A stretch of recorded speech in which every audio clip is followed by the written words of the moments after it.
안녕하십니까? 하나님의 말씀이 나의 하루에 임재하는 시간, 하나임입니다. 매일 저녁 9시 함께 말씀을 묵상하고 하나님의 임재를 경험하는 귀한 시간 되었으면 좋겠습니다.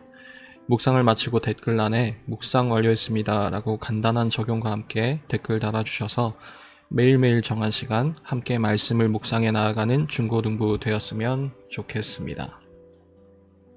네, 오늘은 마태복음 7장입니다. 우리 다 같이 성경을 펴서 천천히 함께 한 목소리로 따라 읽도록 하겠습니다. 비판을 받지 아니하려거든 비판하지 말라. 너희가 비판하는 그 비판으로 너희가 비판을 받을 것이요 너희가 헤아리는 그 헤아림으로 너희가 헤아림을 받을 것이니라. 어찌하여 형제의 눈 속에 있는 티는 보고 내 눈 속에 있는 들보는 깨닫지 못하느냐. 보라, 내 눈 속에 들보가 있는데 어찌하여 형제에게 말하기를 나로 내 눈 속에 있는 티를 빼게 하라 하겠느냐. 외식하는 자여, 먼저 내 눈 속에서 들보를 빼어라. 그 후에야 밝히 보고 형제의 눈 속에서 티를 빼리라. 거룩한 것을 개에게 주지 말며 너희 진주를 돼지 앞에 던지지 말라. 그들이 그것을 발로 밟고 돌이켜 너희를 찢어 상하게 할까 염려하라. 구하라, 그리하면 너희에게 주실 것이요 찾으라, 그리하면 찾아낼 것이요 문을 두드리라, 그리하면 너희에게 열릴 것이니 구하는 이마다 받을 것이요 찾는 이는 찾아낼 것이요 두드리는 이에게는 열릴 것이니라. 너희 중에 누가 아들이 떡을 달라 하는데 돌을 주며 생선을 달라 하는데 뱀을 줄 사람이 있겠느냐. 너희가 악한 자라도 좋은 것으로 자식에게 줄 줄 알거든 하물며 하늘에 계신 너희 아버지께서 구하는 자에게 좋은 것으로 주시지 않겠느냐. 그러므로 무엇이든지 남에게 대접을 받고자 하는 대로 너희도 남을 대접하라. 이것이 율법이요 선지자니라. 좁은 문으로 들어가라. 멸망으로 인도하는 문은 크고 그 길이 넓어 그리로 들어가는 자가 많고 생명으로 인도하는 문은 좁고 길이 협착하여 찾는 자가 적음이라. 거짓 선지자들을 삼가라. 양의 옷을 입고 너희에게 나아오나 속에는 노략질하는 일이라. 그들의 열매로 그들을 알지니 가시나무에서 포도를 또는 엉겅퀴에서 무화과를 따겠느냐.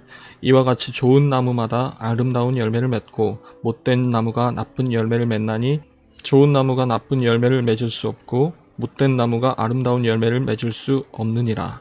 아름다운 열매를 맺지 아니하는 나무마다 찍혀 불에 던져지느니라. 이러므로 그들의 열매로 그들을 알리라. 나더러 주여 주여 하는 자마다 다 천국에 들어갈 것이 아니요 다만 하늘에 계신 내 아버지의 뜻대로 행하는 자라야 들어가리라. 그날에 많은 사람이 나더러 이르되 주여 주여 우리가 주의 이름으로 선지자 노릇하며 주의 이름으로 귀신을 쫓아내며 주의 이름으로 많은 권능을 행하지 아니하였나이까 하리니 그때에 내가 그들에게 밝히 말하되 내가 너희를 도무지 알지 못하니 불법을 행하는 자들아 내게서 떠나가라 하리라.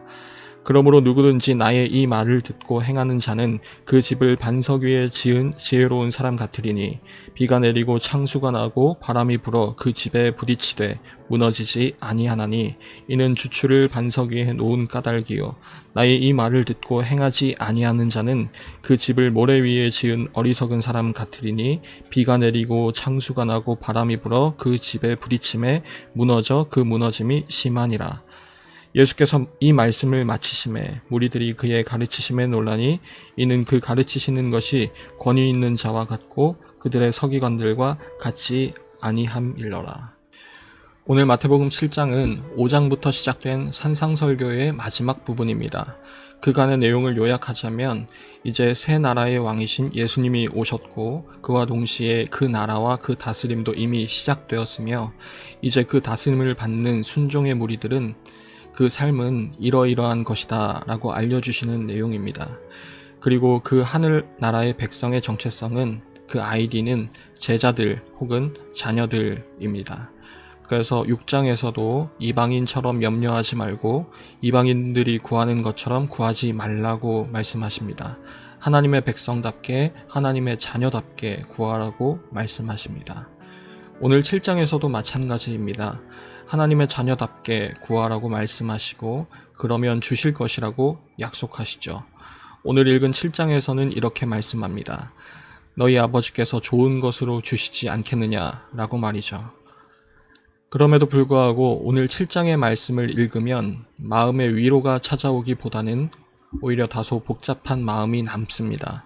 왠지 모르게 너무 강압적인 것 같고 너무 원색적으로 또 일방적으로 요구하는 것 같기 때문입니다.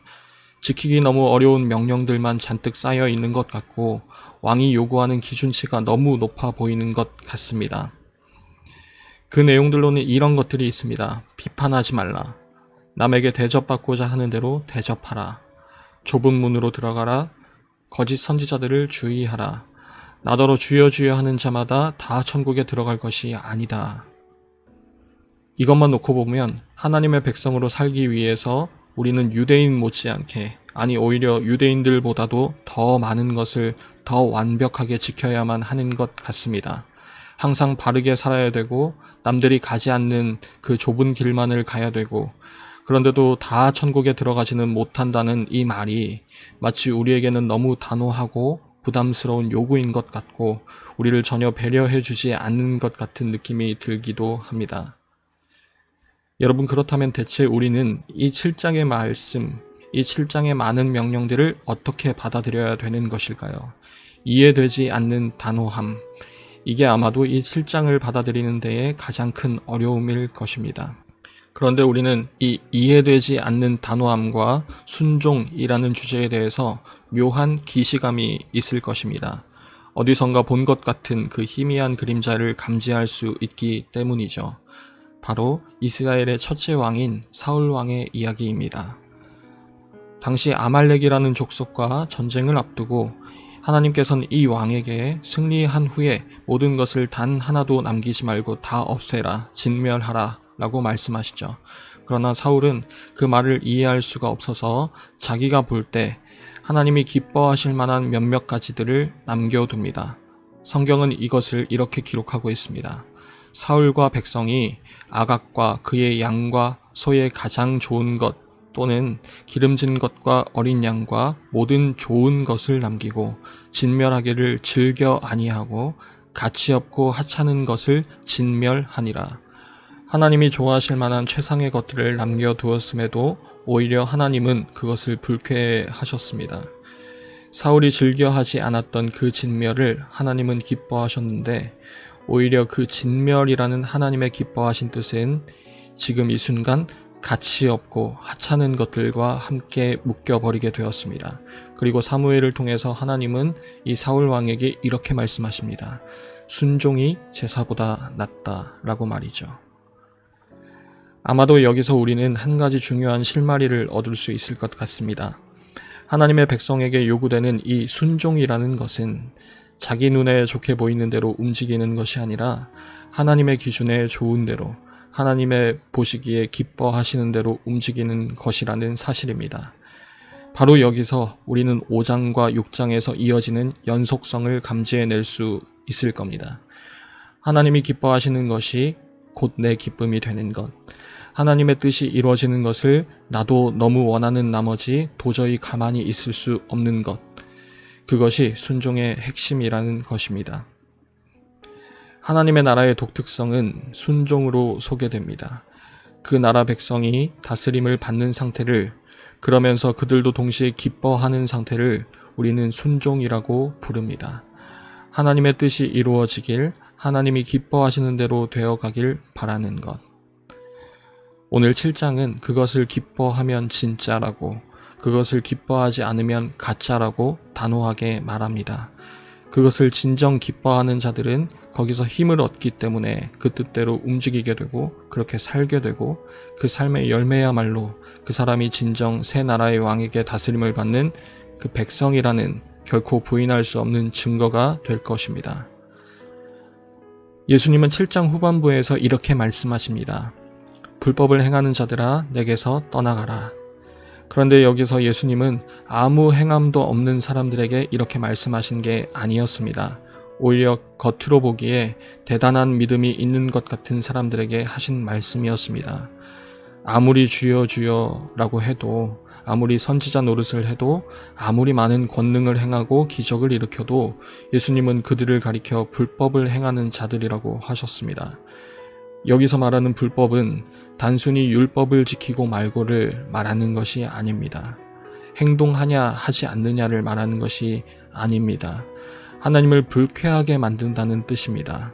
마치 제사라는 겉모양은 있었어도 순종이라는 것은 없었던 사울 왕처럼 말입니다. 하나님이 우리에게 요구하시는 것은 과도한 행위가 아닌 그 마음, 그 중심이실 것입니다. 맹목적인 복종을 요구하시는 것이 아니라 우리 역시도 주님의 뜻을 기뻐하기를 원하십니다. 열매는 이 행위들의 마일리지, 차곡차곡 정립된 결과물이 아니라 주님 뜻을 기뻐하는 우리의 삶, 순종의 삶으로 나타날 것입니다. 오늘 하루를 정돈하는 이 시간, 우리의 삶은, 오늘 하루의 삶은 과연 주님 뜻을 따르길 기뻐했던 삶이었던가요? 오늘 이 말씀을 기억하면 좋겠습니다. 나더러 주여 주여 하는 자마다 다 천국에 들어갈 것이 아니요 다만 하늘에 계신 내 아버지의 뜻대로 행하는 자라야 들어가리라. 어제 주기도문 때 살폈던 것처럼 예수님은 지금도 우리에게 하나님의 뜻이 이루어지기를 원하고 기뻐하라 라고 말씀하십니다. 그렇게 초대하고 계십니다. 오늘 하루 그리고 내일 하루도 이 순종의 마음을 달라고 기도했으면 좋겠습니다. 시시각각 마주하는 상황에서 하나님, 이 순간 이곳에서 주님이 기뻐하시는 길로 인도해 주시고 나도 그 길을 다 알진 못하더라도 기뻐하며 걸어갈 수 있는 마음을 주세요 라고 말입니다. 매일 저녁 9시 하나님의 말씀이 나의 하루에 임재하는 시간, 오늘은 이것으로 마치도록 하겠습니다. 모두들 평안한 밤 되시길 바랍니다.